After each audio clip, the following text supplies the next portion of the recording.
Nagsimula ang lahat sa isang payak na pangarap ng batang Pocholo mula sa bayan ng Mariveles, Bataan. 5 taong gulang lamang siya nang madiskubre ang hilig sa pagboboses. Nung araw, wala namang internet, walang computer. Thank God, I was born in a time na walang technology na tulad ngayon. Nung bata ako, wala kaming TV. So the only means of entertainment na meron ako, yung radio. So instead of watching TV, I'm listening to a radio drama. Bago kami matulog, nakikinig ako sa Gabi ng Lagim. So pinapakinggan ko yung Isang Gabi ng Lagim.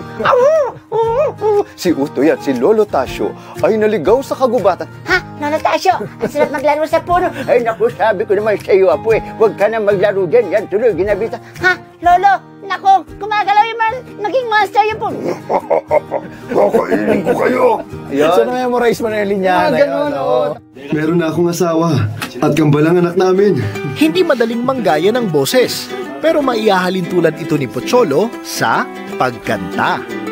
Paano mo na-discover na kaya mong gumaya ng boses? Meron bang technique?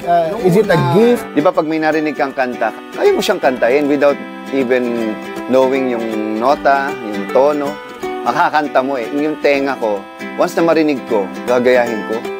Hindi ko alam, ano pala yun, na-develop nga yung skill ko. Kumbaga, inborn na yung talent ko ng voice acting. Dinevelop ko.